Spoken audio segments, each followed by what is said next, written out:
It was a bright afternoon, the kind of day when sunlight poured through the tall windows of the suburban mansion, casting long beams across the polished wooden floors. Yet inside the walls of that magnificent home, no warmth could be felt, only a chilling silence broken by the smallest of sounds. A little girl, no older than 6, clutched her baby brother tightly in her arms, her small body trembling uncontrollably. Tears streamed down her pale face, mixing with the tiny, hiccuping sobs that echoed in the vast, silent kitchen. White milk spread like a ghost across the dark tiles, pooling around a shattered glass bottle. Her frightened whispers were barely audible, a desperate prayer in the heavy air. "Please, Mommy, don't hurt us. Please." The world outside carried on in its usual rhythm, with birds singing and cars driving by. But in that moment, inside that house, fear was the only thing that was real. Seconds later, the heavy sound of the front door opening broke the tense silence. In stepped her father, a man of immense wealth, dressed in a sharp, expensive suit with a leather briefcase in his hand. He was returning from a world of power and success, never expecting to walk into a scene that would shatter his entire existence in a single, gut-wrenching instant. He was not just any father. He was a millionaire, a self-made man who had built a sprawling business empire from nothing. He was admired throughout the city for his sharp mind and his generous donations. But in that heartbeat, as his eyes adjusted to the scene in his kitchen, none of his achievements, none of his wealth mattered. All he could see was his daughter, his little girl, crumpled on the cold floor using her own small frame to shield her infant brother from the towering anger of the woman who was supposed to love them, his new wife. The home that was meant to be their sanctuary, their safe place, had become a house of shadows and secrets. For months, he had been blind to the subtle, painful details. He had missed the way his daughter's bright smile had slowly faded, the way she clung to him a little longer, a little tighter, whenever he had to leave for work. He hadn't noticed the silent tears she would quickly wipe away when she thought no one was watching. His success had been a demanding master. Endless meetings had stolen his time, and his misplaced trust in the wrong person had cost his children their peace and their safety. Life had already been cruel to the little girl. She had lost her own mother when she was just a toddler, a wound that never truly healed. Though her father did everything in his power to shield her from the pain, he too was lost in his own ocean of grief. When he remarried, he honestly believed he was giving his daughter and his newborn son a new chance at a complete, happy family. He thought he was rebuilding their world. But behind the closed doors of their perfect-looking life, his new wife carried a deep resentment, an envy, and a coldness that no child should ever have to face.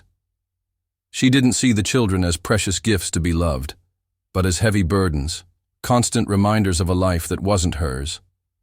Every small, childish mistake, like a spilled cup or a misplaced toy, became an excuse for her to unleash her hidden cruelty. The spilled milk on the kitchen floor that day was nothing more than a simple accident. A small hand had slipped. Yet, for the stepmother, it was the final spark. For the father, it was the sudden, blinding flash that revealed the horrifying truth he had refused to see.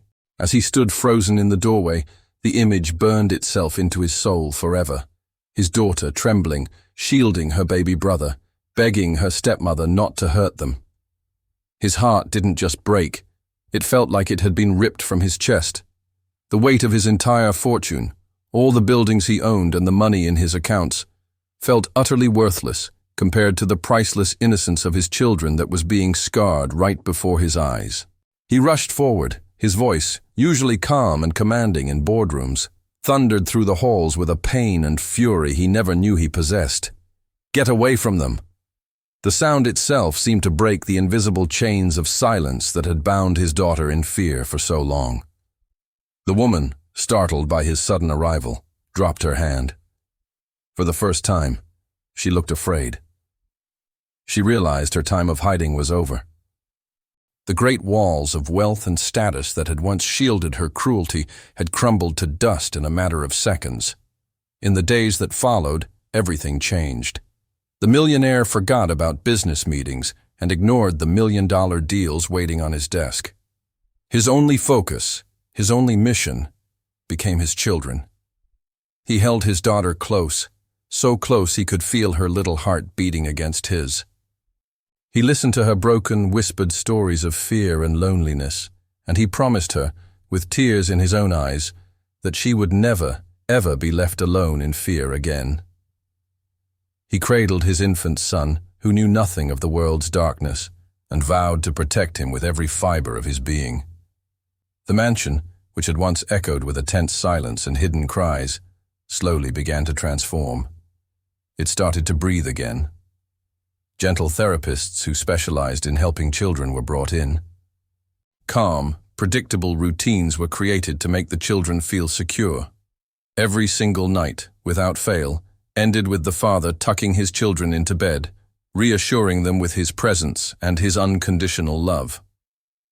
The man who once measured his success by numbers on a stock market report now measured it by the slow, fragile return of a smile to his daughter's face.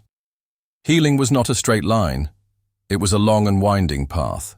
There were still nights when the little girl would wake up from a bad dream, crying out and clutching her brother tightly as if to protect him. There were days when a sudden loud noise would make her flinch, her eyes wide with old fear. But her father was there each and every time. He would hold her hand, sit with her until she stopped shaking, and gently remind her, "You're safe now. Daddy's here. You are safe." He learned that while his wealth could buy many things, a big house, fancy toys, the best of everything, the most valuable and powerful gift he could ever give his children was his time, his presence, and his unwavering love. The world outside still knew him as a powerful millionaire. But within the walls of his home, he had become something far more important, something far greater. He was a father who had woken up and was now fighting for his children's peace. As the months turned into a year, the little girl began to laugh again. It started as a small giggle, but it grew into a full, beautiful laugh that filled the house with life. Her eyes, once clouded with fear, began to sparkle with the kind of pure joy that had been stolen from her. Her baby brother grew up surrounded by warmth and affection, shielded by a father who had finally learned the true, profound meaning of protection. And though the scars of the past would always be a part of their story, they were no longer symbols of pain. Instead, they became quiet reminders not of weakness, but of their incredible survival. The family had rebuilt itself, not with bricks and mortar or with money and riches, but with the unbreakable bonds of trust, compassion, and the quiet strength of second chances. And so, in the golden glow of another sunny afternoon, the little girl no longer whispered in fear. She laughed, a loud and happy sound, as she played in the garden, with her father watching from the steps, his face a mask of pride and overwhelming love. The mansion was no longer a silent, cold house. It had finally truly become a home again,